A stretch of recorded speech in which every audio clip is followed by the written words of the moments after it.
Welcome everybody to Passive Cash Flow for Life's Teaching Tuesdays. For those of you that are here, welcome back. And for those of you that are new or on YouTube, you may or may not be familiar with what we do. So Passive Cash Flow for Life is basically the brainchild of Nicheole Amundsen, who's our speaker today. She's been doing commercial real estate for about 26 years. Thousands of units all over the United States and even going international a little bit now. And about 12 years ago, she decided to give back and she started teaching. And pretty intense class. Is one of those 4-day, all-day classes. You walk out with an enormous book and a little bit of a glazed look on your face because it was so much information. And then I took the class, really enjoyed it, liked it. We ended up partnering. And then about 3 years ago, 4 years ago, right before COVID, whenever that was, we ended up actually recreating the entire thing and putting everything online. So it basically went from 4 days, maybe 36, 37, 38 hours to about 60 hours. So the level of detail and teaching in the course, I think is, and understand, maybe I'm a little bit, not the most objective person in the world, but I definitely think it's probably one of, if not the best course on multifamily out there in the industry today. So Nicheole, I believe, is going to talk about property management today, correct, Nicheole? Yep, it's one of the topics of property management. So thank you for that kind introduction. So what I want to talk about today is working with property managers to make sure your goals are aligned. So, and I guess I want to say before we kind of go much further, I know a lot of you already on the call kind of know this, but it's my opinion after these many years of doing this that that people love to look at the acquisition part, finding the properties, negotiating, closing on them. And that's kind of what everybody wants to learn. But the main reason people don't close on a property is because they can't raise the money. And the main reason they don't keep the property or it doesn't make the money you're hoping it does is because you don't manage the property right, or you don't manage the managers right. And over time, if you don't buy it exactly right, time takes care of some of that. And so you get better and better returns as time goes on if you hold these properties. But if you don't manage it right, nothing ever gets better. It gets worse until you lose the property or you have to sell it or something like that. So, and for me, one of the big issues is trying to, because I don't manage properties myself, I probably wouldn't be as tough as I need to be. Kind of listen to some of these stories and kind of feel sorry for people. And so I make sure other people manage them. So and so to be able to obtain the best returns, you have to have something, you have to work with your property management company and your goals have to be aligned. So the truth is that both companies, my company who owns the property and the property management company, are in it to maximize their income. They both need and want more income. And so for us as investors of commercial property, that means that we need to improve the net operating income. And the way we improve net operating income, I've said this before, is 3 ways. You can increase income, you can decrease expenses, and you can change the financing terms.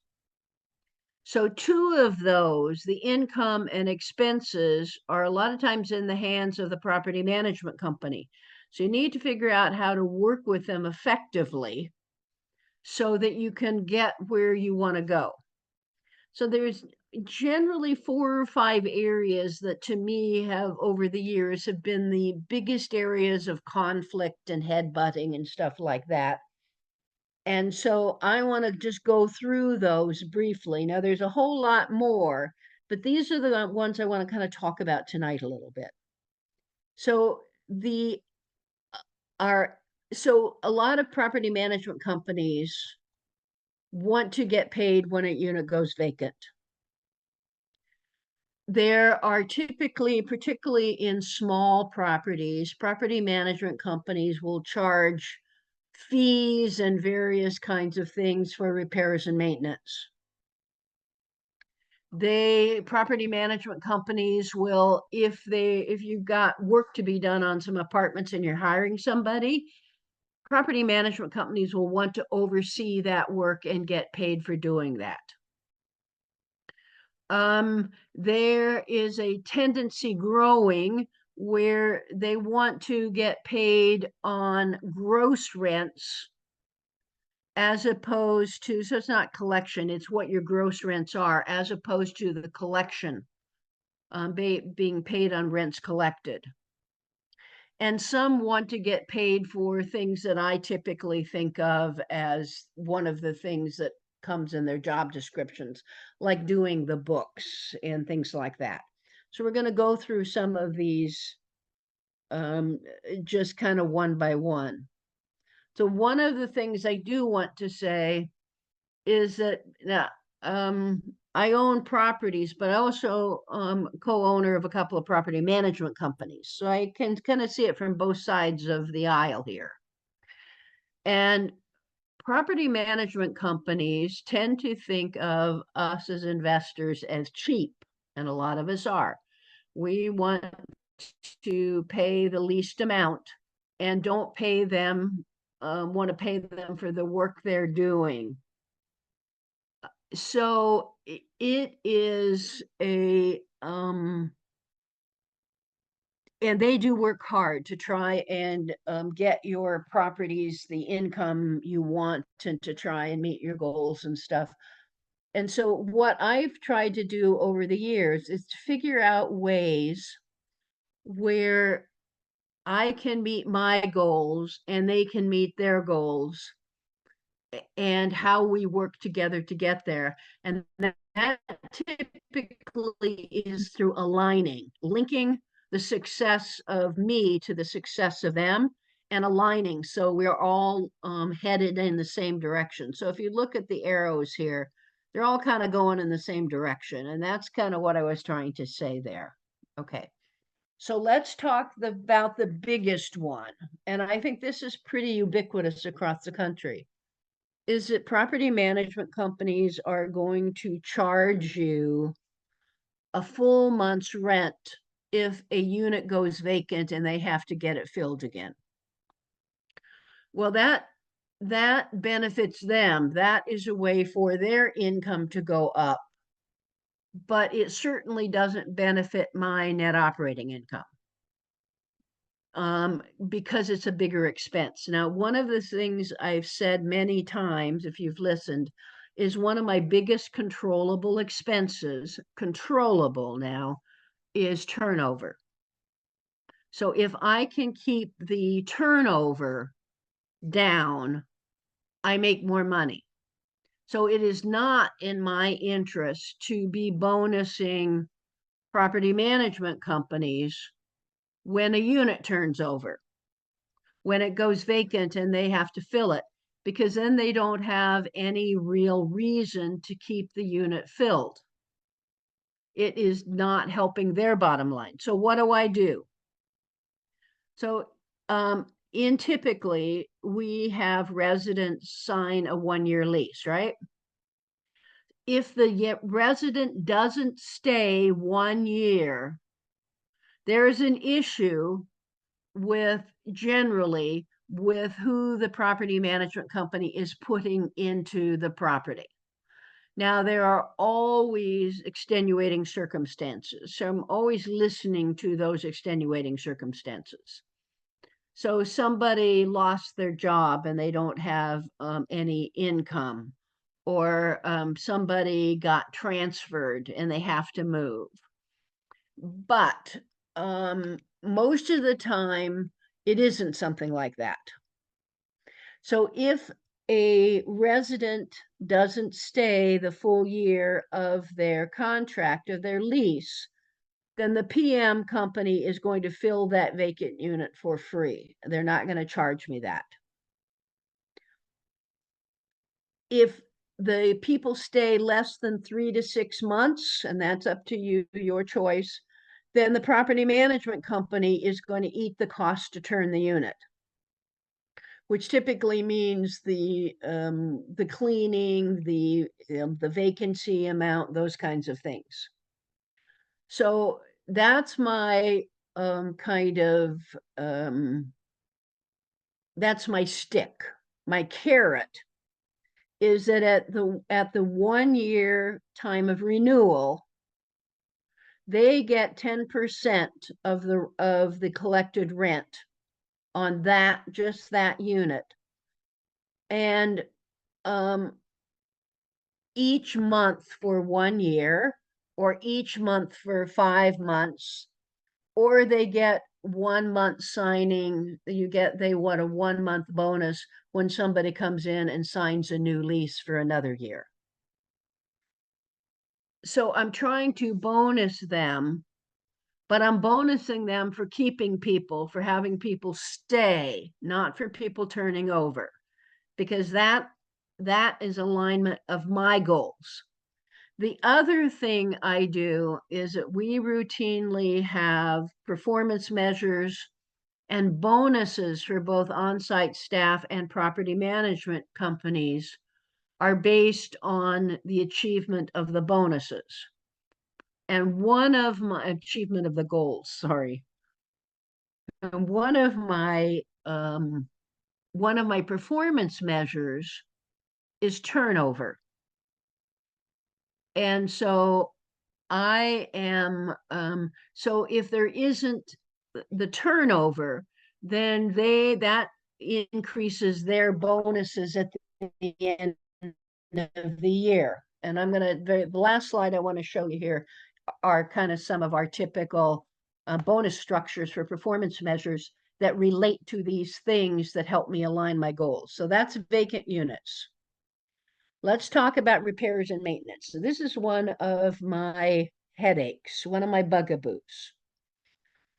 And James and I have had more than one student who has run into this.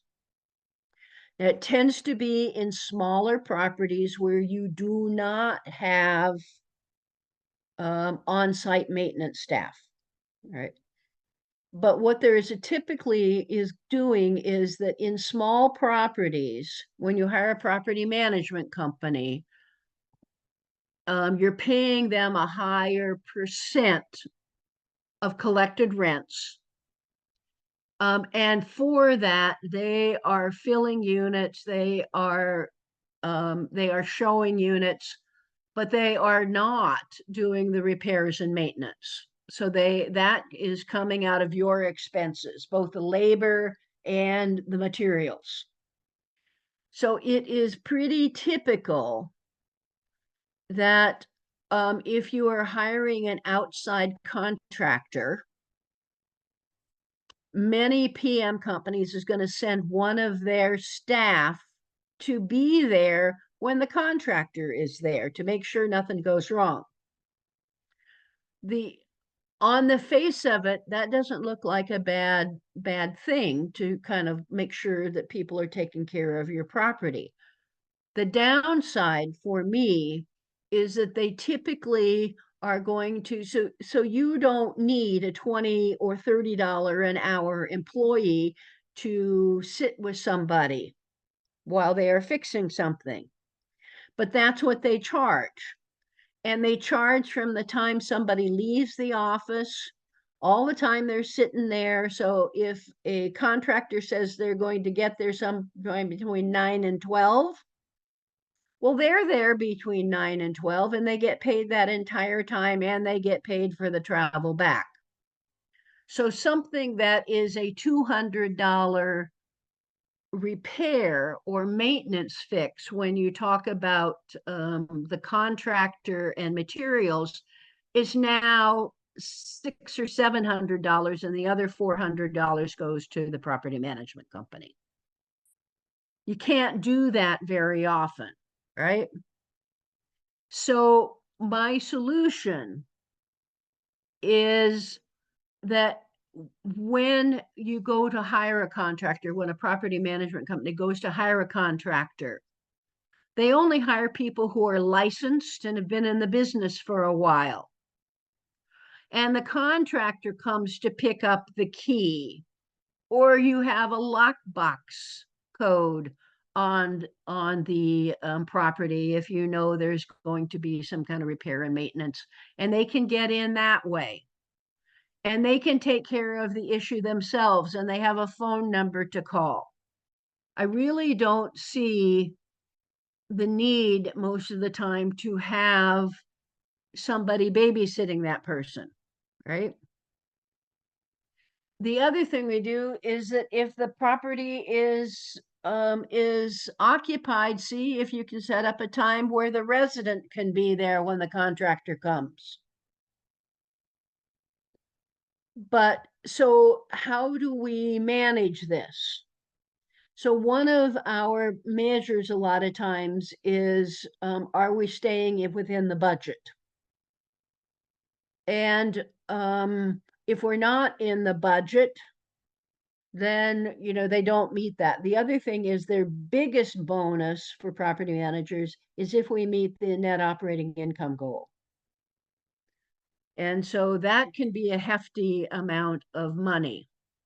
So one of the things, well, I'm going to talk about a little bit more about that towards the end here, but I think that a lot of people just plain aren't aware of this. And James, do you remember who it was that ended up getting a several $100 bill for that? Do you remember who that was? Yes, I do, and I hesitate to say his name because I think people know him, but I think they were charging him $65 an hour for basically a porter to do exactly what you said. Go out there. He got paid from the time he left the office, the time he got there, sat on the couch and watched TV, and then going back. So, yeah, Yeah, he okay. just didn't Yeah. listen to All us. right. So, All right. So in any case, this is a case of selling you this so you can be aware and not let that happen.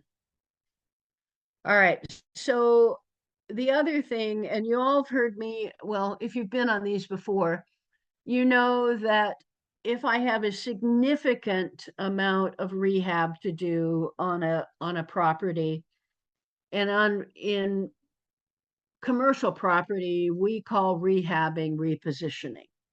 So if I've got a fairly significant repositioning, I am never going to let a property management company oversight that. I am going to have a project management professional or a retired general contractor, somebody like that, who is in the oversight.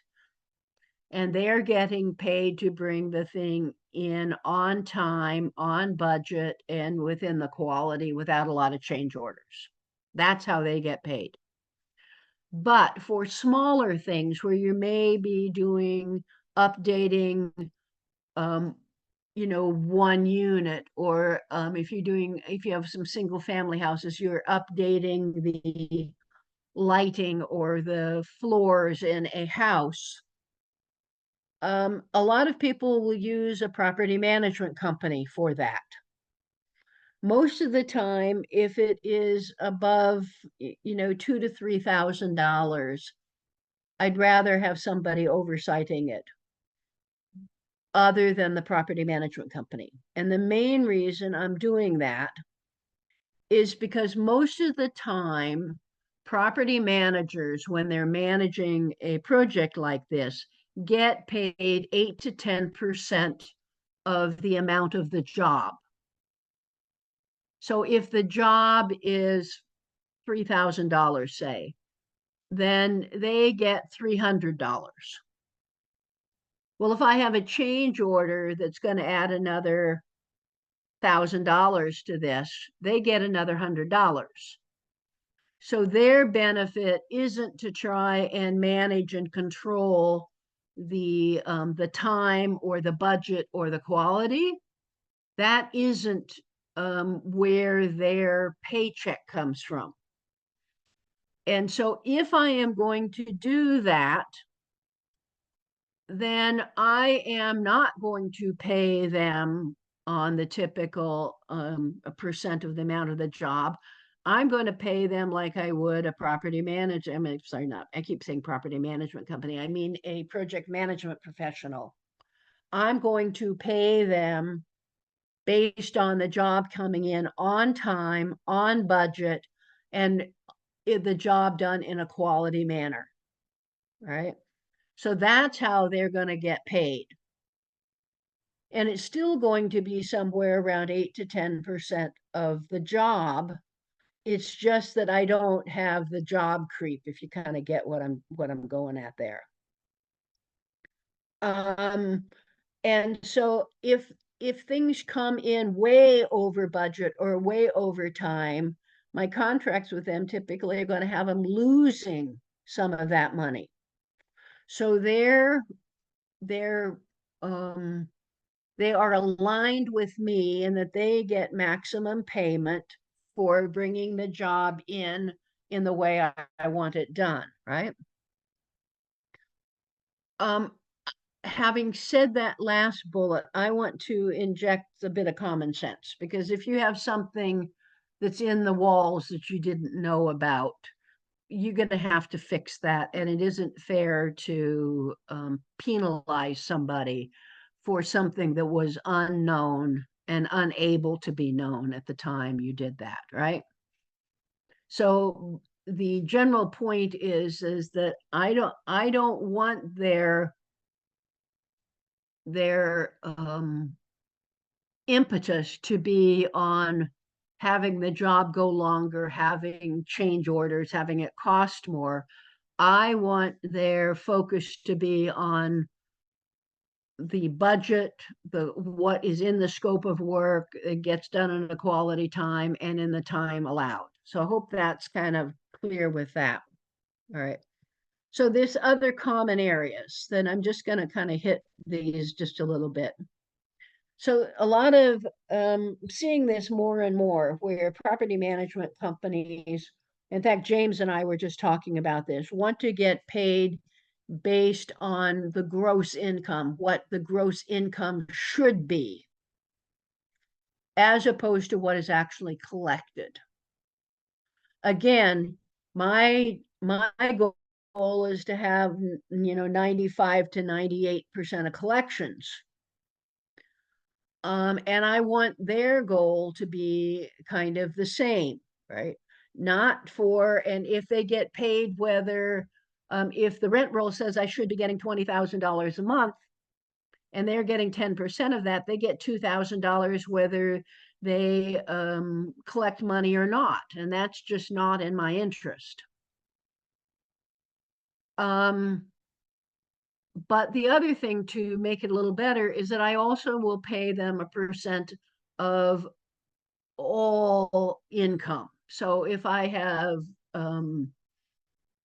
vending machines, if I have separate trash collections or bill backs, then they get, that is part of what is in their collection too.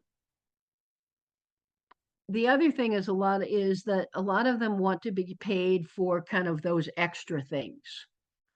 So, and one of them is doing the books. Another might be that they want to get paid for people having to take trips to the bank or to go to, to go to Home Depot or Lowe's to buy things. So they think they should get paid extra on that. A lot of it is that you just are, you're paying them a gas or a time allowance for doing that. So it is, so most of the time, what I'm going to do is in the contract, in the property management contract. Now, if I can get away with it, I'm going to use my property management contract. But a lot of them, particularly with smaller units, are want to use their own property management contract. And that's fine with me. But I'm going to read that clearly, and I am going to make sure that somewhere in that contract, it is outlined what they're actually doing for what they're getting paid.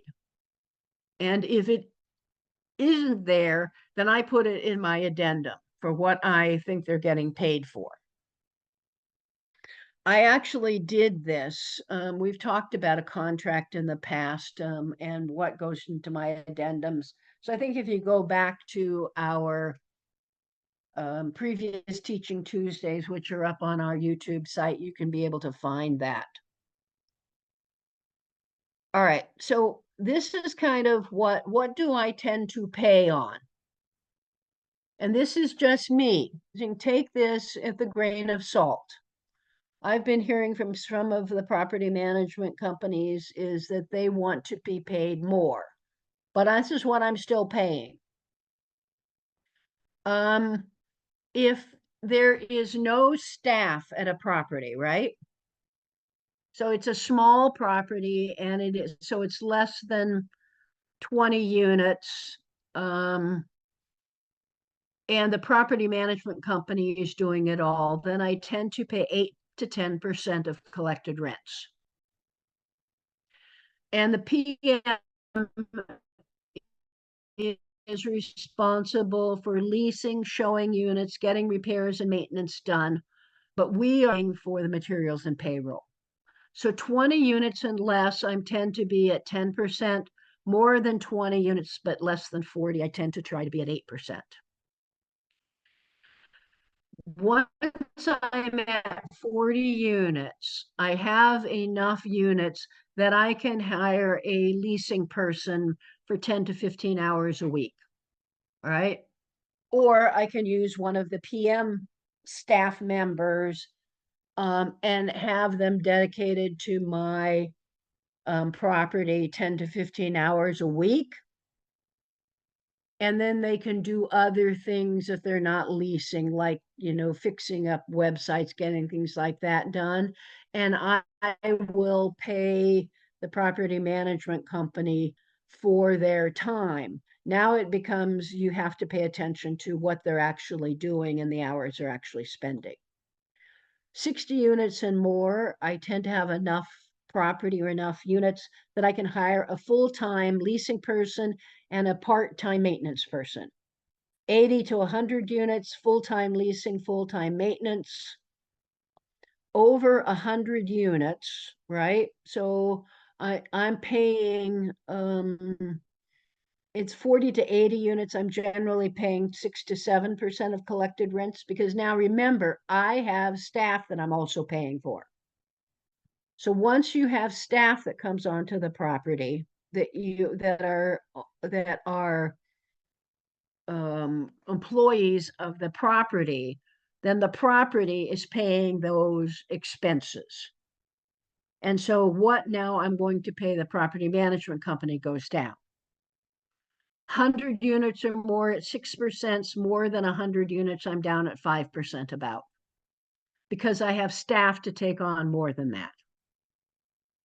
So for example, in a lot of our properties that are, 100, 200 units, something like that, we have an accountant or a bookkeeper that the property pays for that comes in about once a week.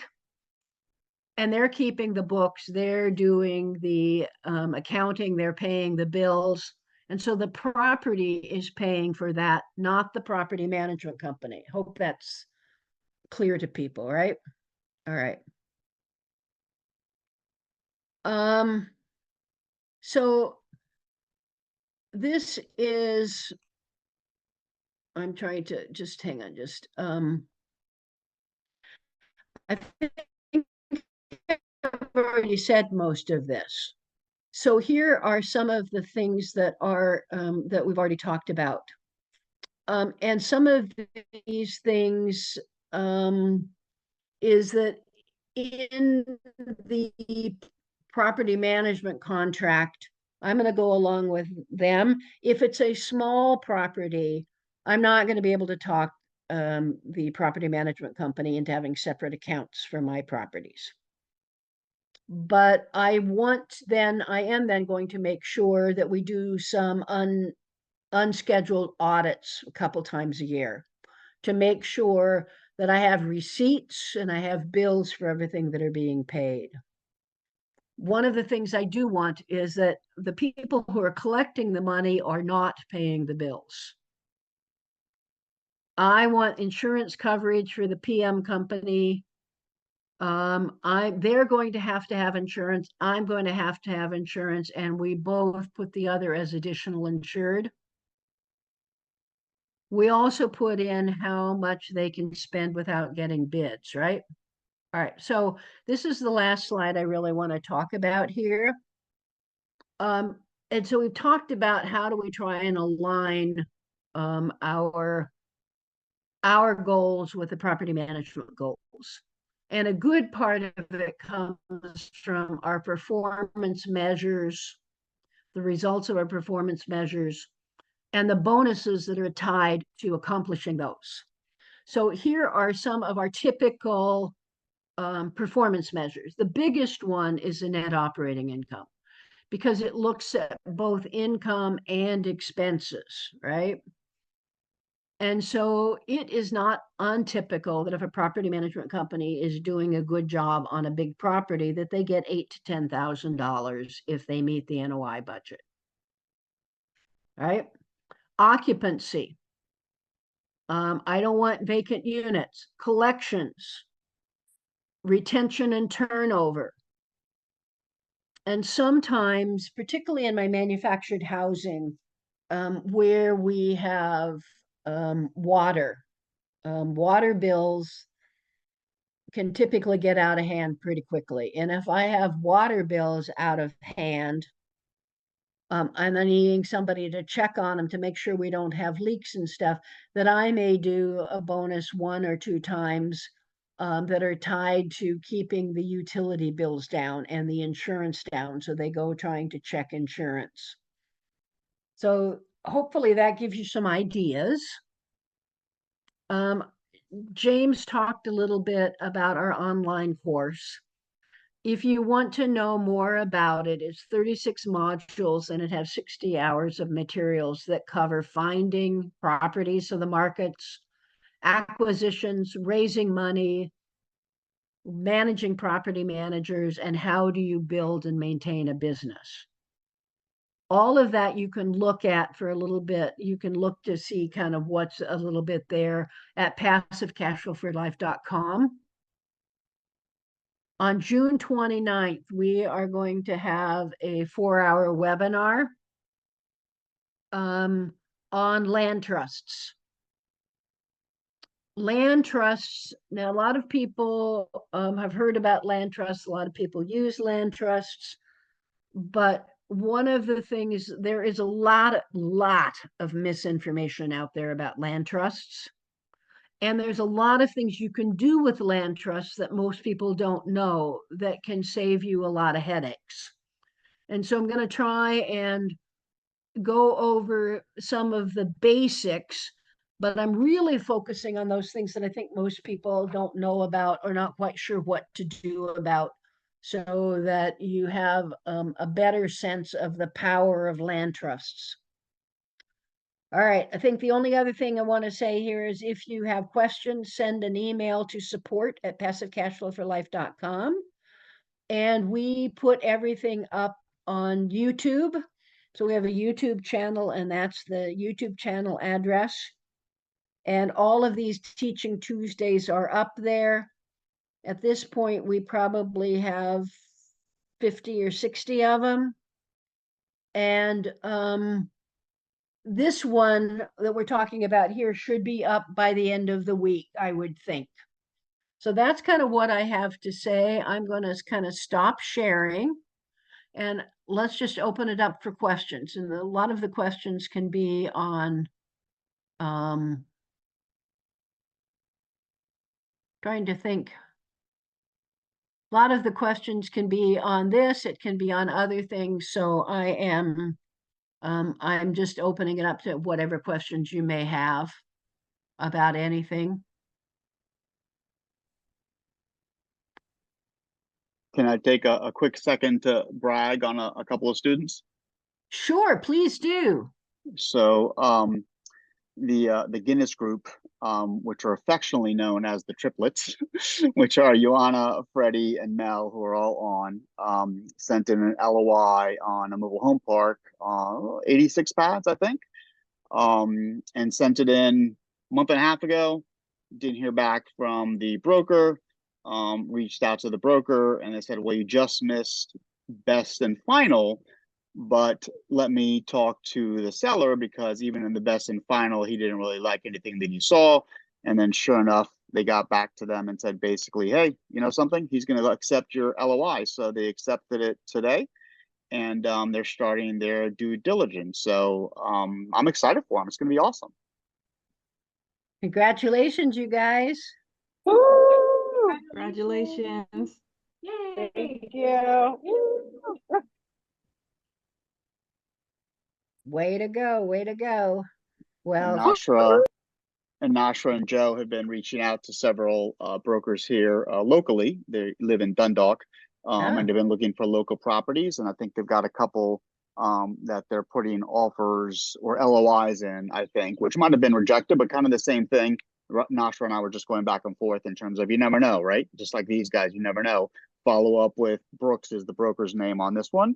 Follow up in 4 to 6 weeks. You haven't heard back, and you never know. So just got to keep at it. yeah, congratulations, you guys. Way to go. Anybody else got any hot deals they're working on?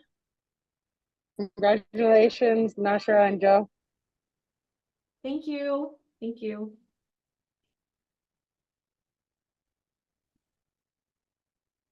Okay, Where is the mobile home park?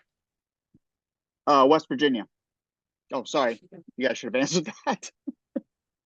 West Virginia, yes. I like West Virginia. I like West Virginia. It's pretty easy to do business in West Virginia. And their closing costs and those costs are really manageable, as opposed to like Maryland and Pennsylvania and some of the others who are charging you 2 and 3% for recording your new deal. So it's a good state. I have a lot of property in West Virginia. And there's a definite need for affordable housing everywhere, but specifically there as well. All right, questions, anybody, about anything? Yeah, so thank you so much for the presentation, Nicheole. So what are some of the things that you do when you're vetting property management companies? The main thing I do, well, I do 2 or 3 things, but one of the main things I do, and we have talked about this in previous Teaching Tuesdays, is there is an interview questionnaire that's in the property management section of the class that has 19 or 20 questions. The other thing I'm going to do is when I'm talking to them, I'm going to ask them to give me the other properties they manage and contact information, and I'm going to call and talk to them. Part of my due diligence is to drive by other properties that they manage, and if possible, stop in and do a little secret shopping to just see how people are treated.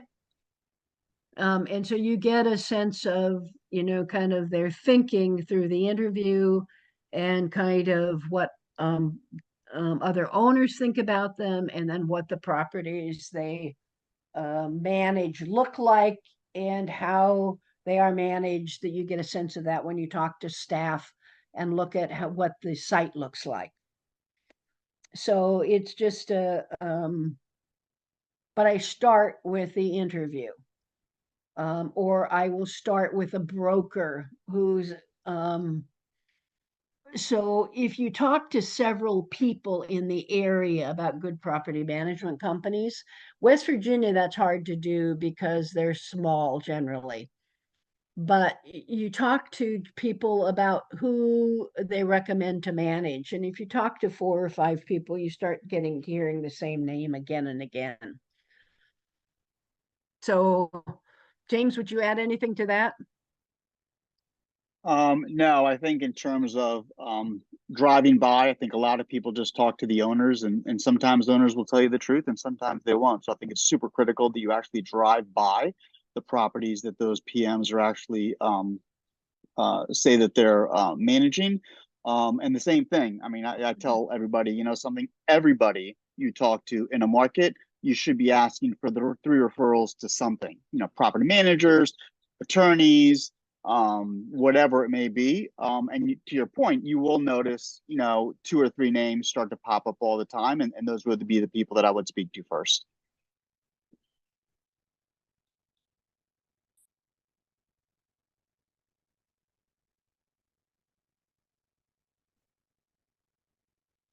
Other questions? Hey, Sharon.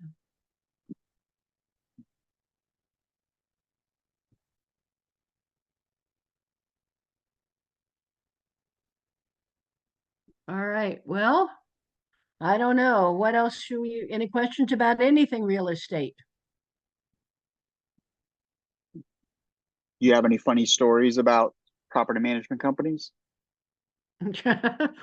Not funny. Most of them are, it's kind of, I made Costly. plenty of mistakes when I was starting out in this. So Right. it's kind of learned a lot of this by stepping on a landmine here and there. Jane or Sharon, have you guys got anyone's? I think our biggest ones were we allowed the property manager to bring their company. They had their own contracting company. So then obviously we didn't get the most favorable prices and everything was a charge. And we did that once at a small place for several houses. We did that again, and it just even to the point of we would bring our we had another contractor that we found, and he was doing, you know, just as good and cheaper. And then when the property manager went to look at the properties, the contractor was breaking stuff that he already like just saying it was shoddy work, and then it was almost like he was breaking it to say it was shoddy work or something. And she was saying she So- wasn't gonna rent it Yeah, in that and then condition. right, they wouldn't rent it in the condition it was because it didn't meet their standards, even though it met our standards, so. Yeah, there can be some pretty there, in this business, there are a lot of people who are upfront and honest, and there's some shady characters out there. And it's a small enough, particularly in the commercial side, it's a small enough business that if you treat other people wrong or you do things that aren't kind of according to Hoyle, people find out about it.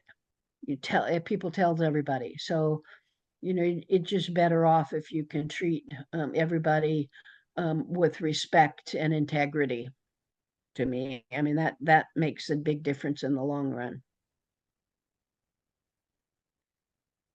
I could probably tell property management stories all day, Yeah. bloopers.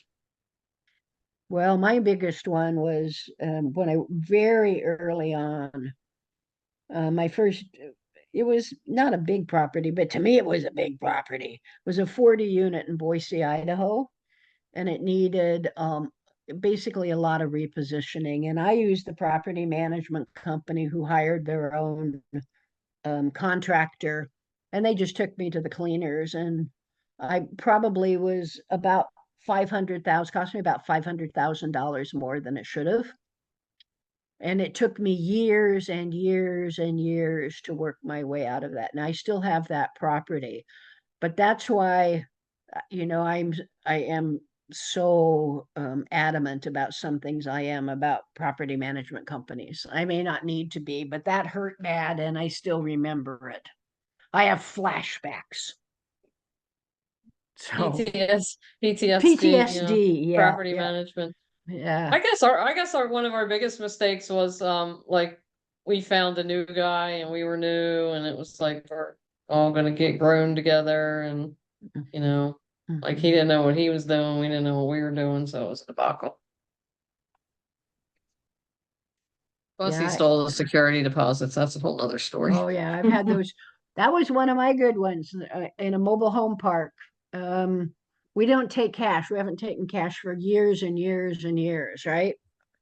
But that didn't stop the on-site manager. I mean, she actually went out and had a receipt book printed with our company's name on it and was taking cash and giving people a receipt and then reporting them as not being paid. And when we went to try and evict, they would have these receipts. So, I mean, it's just, you know, because the stories are just, if you spent that much time and effort being honest and above board, I think you'd get further than you do trying to figure out how to cheat somebody out, right? It's just, I remember one time was a property in Pennsylvania, and I rarely really lose my temper, but I did this time because this property management company had everything. We treat everybody with TLC, right? TLC this, TLC that. And when I lost my temper, it's not, you know, total loving care. I was telling him, no, it's not total loving care. It's total lack of concern, total lack of care, total lack of communication, total lack of anything I could think of. And they hung up on me. Can you believe it? So just, so I just, you know, there are, the older I get, the though the more I kind of understand sometimes of where they're coming from, since we own some property management companies, but they don't treat owners very well sometimes, particularly if you smell like you're new. So, well, we don't have a lot of other questions. Does anybody have any questions? Then let me turn and ask Mel and Freddie Ioana, what are your next steps? This deal that you've got, what are you going to do first on your due diligence? What's on your due diligence plan?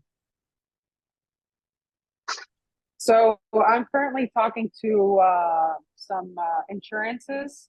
I'm looking for general liability for the mobile home park. So I'm finding information regarding, right now I reached out to an individual yesterday.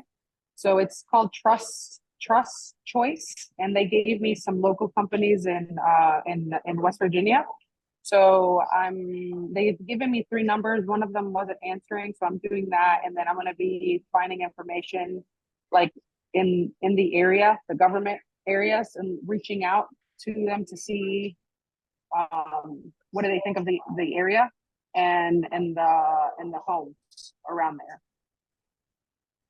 So how close is where this property is to like Princeton and Beckley and which is southern West Virginia? I could look to see. I don't know how close it is, to be quite Well, the honest with reason you. I'm asking is that I have a lot of people that we've built up in the network down there. So if it's not terribly far away, we might be able to head you to some I people. think it's in the middle of like kind of in the middle of West Okay. It's Virginia. about 5 hours north of Princeton. 5 hours north of Princeton? Yeah.